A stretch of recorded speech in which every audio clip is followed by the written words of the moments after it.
Hello everyone, my name is Dhruti Patel. Thank you for viewing this video.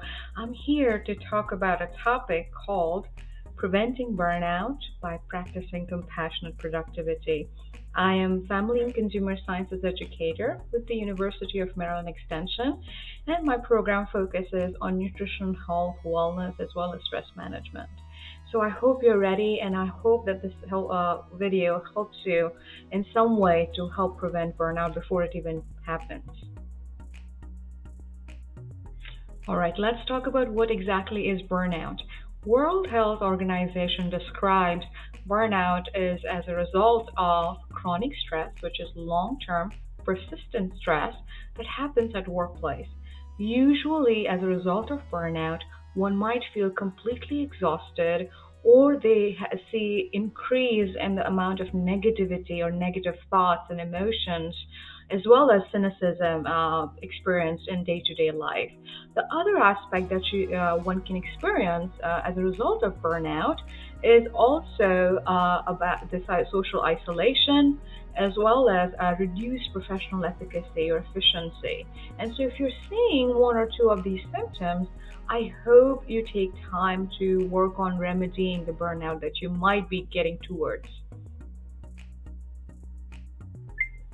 Let's get into the ways you can actually practice productivity with compassion and awareness on day-to-day basis so that you are actually preventing burnout before it even starts to occur. So, the very first thing I think that we need to be very, very conscious of is our day to day emotions as well as our thought processes. When we start checking in every day and try to see where we are in our minds and in our thoughts and our emotions, what happens is that we start to see a pattern.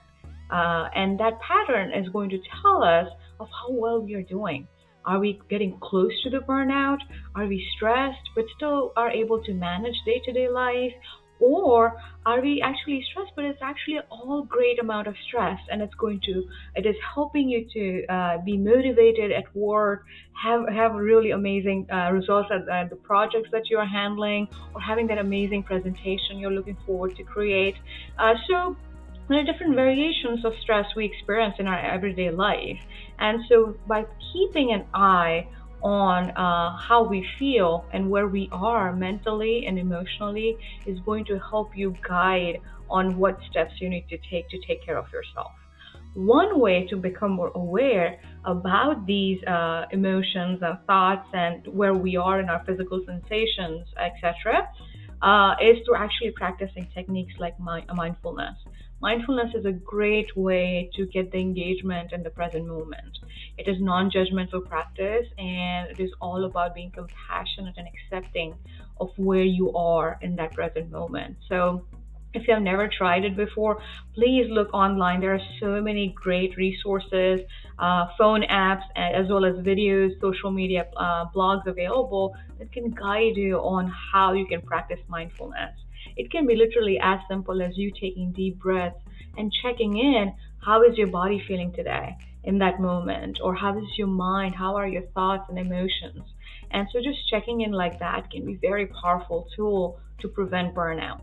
The second tool of awareness, which I really like, I think I need to do a better job at doing this technique myself, is to do journaling. When you do journaling, you're writing down and opening up yourself to the experiences of what happened, as well as how you are reacting to it and right now. And so, if you have time, by the end of the day, maybe have that reflection time. In the sense of what you were able to do and accomplish and what needs to be done next.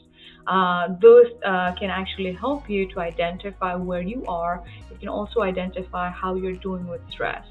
So give that a try. Try mindfulness. Try journaling. Those might be really good engaging techniques to know where you are in right now. So the second way you can focus on preventing burnout is actually focusing on your well-being. Make that your number one priority because if you are well, your body is well, your mind is healthy, your emotional well-being is on the par, and you're taking care of it. Most likely, you're going to have this balance that is going to be able to make you more resilient towards the everyday stress. So think about it, like how and which ways you can actually create that well-being that actually can help you in your work and your professional life, right? To prevent the burnout. One way to even start thinking about well-being as a priority is by thinking about what well-being means to you. Not everyone has the same well-being goals, right? We all are very individuals. We are very unique, and so our priorities when it comes to well-beings are going to be different. For some reason, the well-being may be just to have better social connection in their life because they are doing good job with taking care of their bodies, right? For others, it may be doing more exercising might make them feel a little bit more better about their well-being, right? The other part is someone working through reducing their cholesterol levels, and that's maybe their goal for their well-being, right? So for every single person, it's going to look very different. So sit down with yourself and think about what the well-being looks like for you in the current state you are in. It's going to also change as the time flies by. So think about what your well-being goals should be. Where are the places where you're actually thriving versus other places which actually needs help and care?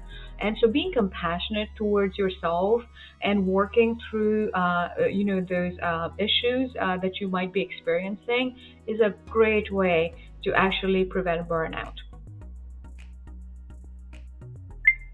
The third tip to prevent burnout is actually have some tools in your arsenal that is going to help you boost productivity without causing burnout.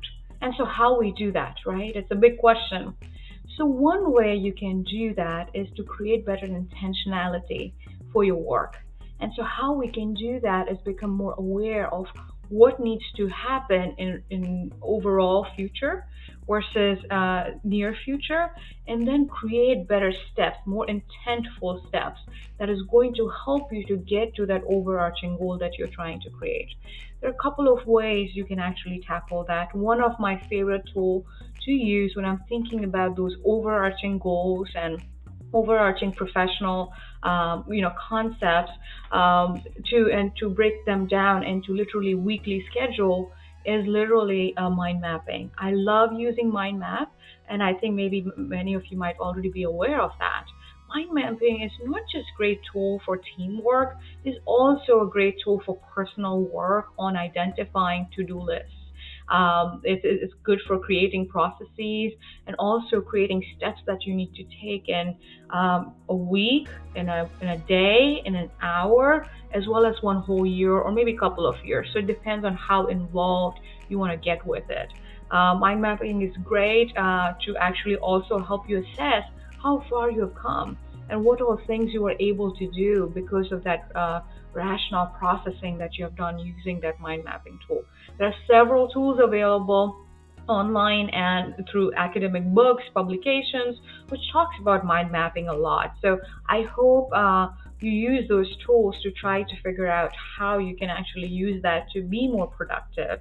It's a very thoughtful process, very articulate. So I hope that you give that a chance to create your intentional schedule as well as intentional process for achieving the goals that you're trying to achieve.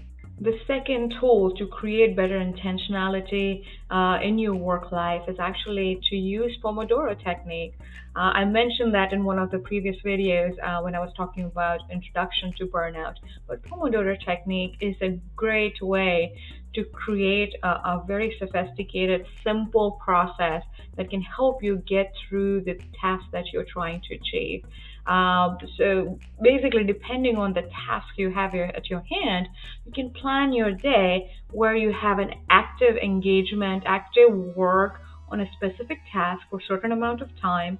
And after that, you take a break and then move ahead with the same task or continue with the newer task. It's a great way to give your brain a break because when you are giving your best in that active phase, your brain is going to eventually get tired and lose the interest as it was started with. And so taking that break is a great way to create the continuum for your work. I also love to use that for when I'm teaching a long training or long classes. I love to give my audience a little bit of break so that they have time to breathe in, breathe, and absorb everything that I've provided to them. And it helps me out too because I get to have a little bit of break from teaching. And so think about if you're planning, let's say, a training, or you're doing this, retreat or something that is very intensive.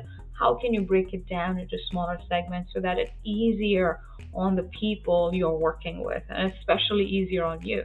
So, for example, you have a project task at hand, and you have decided for it to be done in one day. You are going to start with 45 minutes of complete immersion, and after that, you're going to take 10 minutes of break. And then again, you're going to continue with the 45 minutes, take 10 minutes of break, and once you are, done halfway down at 4 hour, you're going to take a longer break of maybe 30 minutes or 45 minutes, and it depends on what is best for you at that time. So again, there is no specific formula on like specific time. There are many different variations of it. So find the variation that works better for you, as well as for the task you're trying to achieve using this tool. And lastly, please use social support, your professional support, your supervisory support to achieve the sense of balance as well as prevent burnout. This is very important. We all, as an adult, since the time we started working, at one point we have felt burnout. And so everyone, including your supervisor, already have an idea what it feels like to be burnt out. And so by maybe confiding in them, or maybe find peers if you feel more comfortable there to talk with them, or you can even reach out to your own social connections, your partner, your friends, your family members, or your mentors if you have any. Also, think about professional help. That's the best way you can maybe get some very non opinionated kind of advice too. And so maybe that's the time that you reach out to to counseling sessions, for counseling sessions, or for therapy to make sure that you are not reaching at the place of burnout and it's stopping where it needs to so that it doesn't get any worse. So I hope, friends, that these couple of tools that I have given you resonated with you, and I hope you're able to maybe practice one, if not all, to see how you feel about it. Thank you so much for watching this video. I hope you like this extension Facebook page, and so that we can keep you informed, keep the education going, and let you know of all the future educational events that is going to happen. Take care, everyone, and take a good care of yourself.